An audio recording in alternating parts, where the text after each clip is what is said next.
Welcome to episode 6 of the New Dad Rock. Hey Keith, remember a couple episodes ago when we were talking about how track order changes your perception of an album? Yeah, we were talking about Pavement's Terror Twilight. But actually, that wasn't the first time that happened to me. I had the same experience because of a tape you made. Okay. Yeah, you gave me a tape with most of the Modest Mouse Moon Antarctica right on it. I think there's some Mercury Rev also. I mean, it's a tape. I think that's like 1999 or something. I remember not really liking Moon and Antarctica when it first came out. I loved it. And it might have been due to your track order. In fact, I mean, I like the current track order, by the way. Like, that's how I listen to it now. I don't listen to this tape. Yeah. But I am going to build a playlist of the version of this tape. And it's pretty fucking rad. They start out with 3 songs in a row. I think they maybe were supposed to be like singles or something. Or maybe... Because at this point, Modest Mouse had been around for... They had 2 full albums, a couple EPs before that. And now they got signed to Epic Records, a major label, and they're coming out. This is their 3rd album, and they're, I'm sure a big investment was made by Epic, but they were under some pressure to perform. And I think they came out with Moon and Antarctica with like this slick artwork and 3 songs right in a row, which were just slow pitches right down the middle, and I did not like it at all. That's not Third Planet, Gravity Rides Everything, and Dark Center of the Universe. That was the first 3 on the original? That's correct, sir. That's interesting. And you start with... I like all those songs now, like you said, but I don't... Yeah, no, I started with the last song, which was... Yeah, I remember it was... what people are...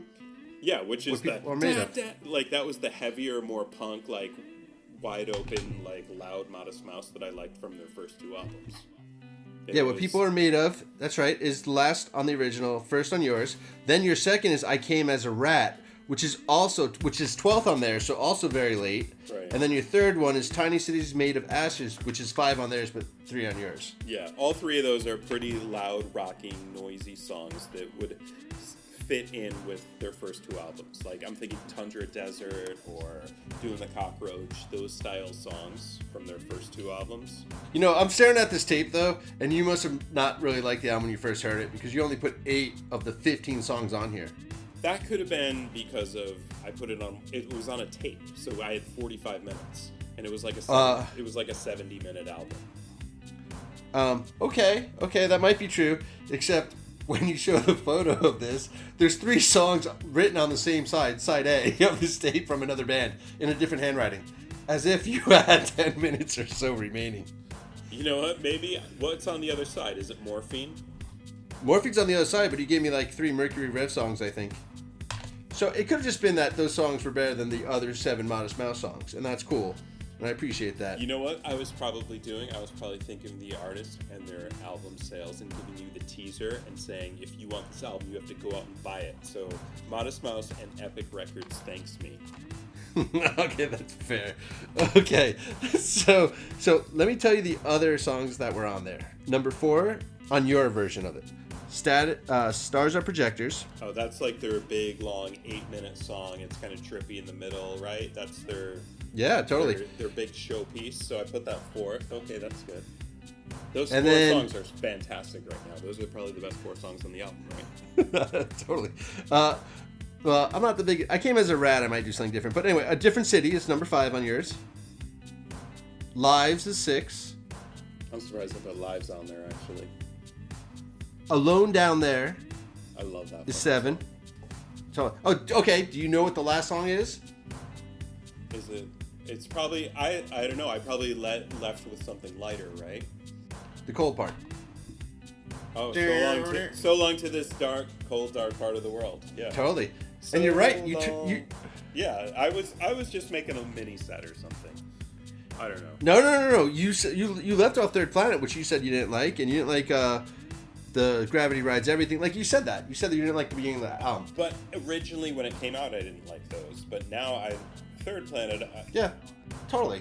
Third Planet, I'm still a little hit or miss on. Paper Thin Walls, I didn't put on there at all, right? Yeah. That's one of their more popular songs, I think, from that album. I still don't like it. Yeah, and Life Like Weeds, I dig it. I dig it where it is. I really like that song. Okay, and yeah, that's on there now. Dude, seriously, every Malcolmus album, the first, 2-3 times I hear it, I'm like, eh. And then eventually, like, 2 years later, I'm like, oh, I love that song. Or I love that album. Yeah, but maybe it... See, this is a proper album. Like, your versions of Terror Twilight, like, that's when albums were made as albums. I don't think albums are composed as albums for the most part anymore. Yeah, I agree with you, and I think that goes back to when CDs came out. So, that album that I shared with you, the Modest Mouse album, is, 8 songs in 46 minutes probably, right? Yeah. So, that's what albums used to be. And then CDs came out, and originally they came out and they stored 74 minutes of music. So why not put more music on? Yeah. Exactly. So suddenly, if you didn't have 14 songs on your album, you were wasting time. And CDs cost more money, so that was part of the bargain. You paid $7.99 for a record, or $8.99 maybe for a record or a tape, and a CD was like $13.99. So yeah, for the same stuff, worse quality. They better as hell use that 74 minutes. I saw Modest Mouse before I listened to Modest Mouse, and they were opening for Built to Spill at Slim's, and I think it was maybe 98. I remember like making fun of the band to whoever I was with. And then how'd you find out about them? Like, you sent me a tape. Like, we're so obsessed with tapes on this show. Using the U.S. mail. Exactly. So I was in Montauk, summer of '98. You had sent me a tape, and I probably listened to it a couple times. So Modest Mouse, I was listening to like Bob Dylan and really acoustic stuff. And I think Sean Lennon had an album out then. Madonna had Ray of Light was out. Totally. I think we listened to Snoop Dogg and The Chronic, probably. Totally. That's the biggest tape when I came out to visit that one weekend. Yeah, so Modest Mouse really didn't go into the mix. That summer, Kristen and I moved to California. And it's California with all your stuff. You drive a car across the country. And I remember finally throwing this in the tape. We were going, we were not going over Montana. We were probably somewhere maybe in Colorado. Yeah, maybe Western Colorado, we were listening to it. But that's the perfect place to listen to Lonesome Crowded West. I mean, first of all, it's the name, but the sound of the band, just... Seriously. Wow. Kismet, man. Kismet. Yeah. So that's 98. You're into them. I'm into them. Lonesome Crowded West is their album.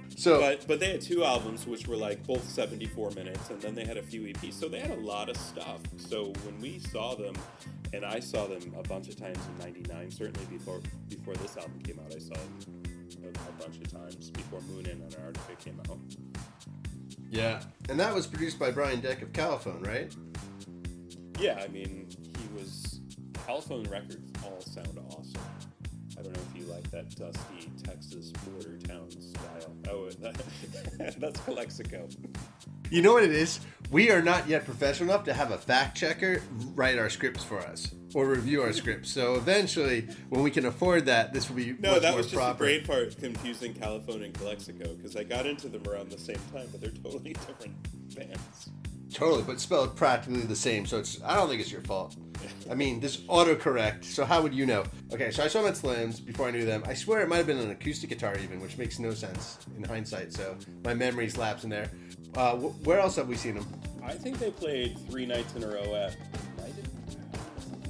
Fillmore? Yeah, Fillmore. It was the Fillmore. I went to 2 of those nights. I think I went to 2 of those 3, but those were the shows that I think of when I saw Modest Mouse. But yeah, I agree. Those were the shows, man, because they're doing those albums. And then Moon in Antarctica was probably one of those albums, right? It was probably that tour. That came out in 99. So one of the cool things about Modest Mouse is they always try stuff out live, like on tour, as did Morphine, who were on the other side of the tape. Yeah. Reference. Yeah. But they tried stuff out before, so you were always familiar with a few of the songs that were on the upcoming album. Oh my god. Yeah, you know what though? I'm not sure they put out an album between the Moon Antarctica and Good News for people who like Bad News.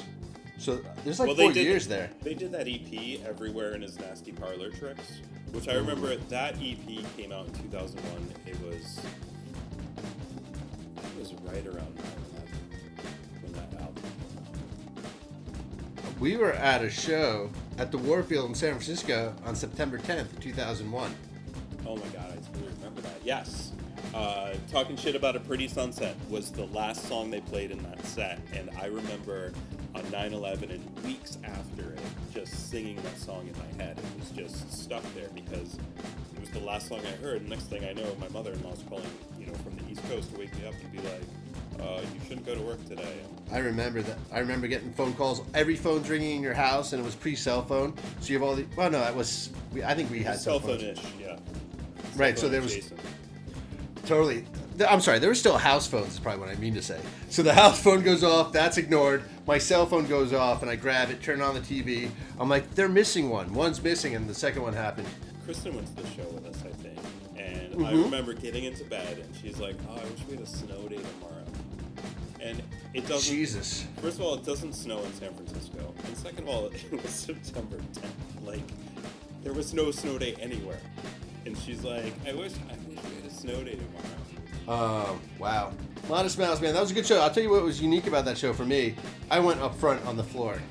I don't mind being the old guy sitting in the balcony.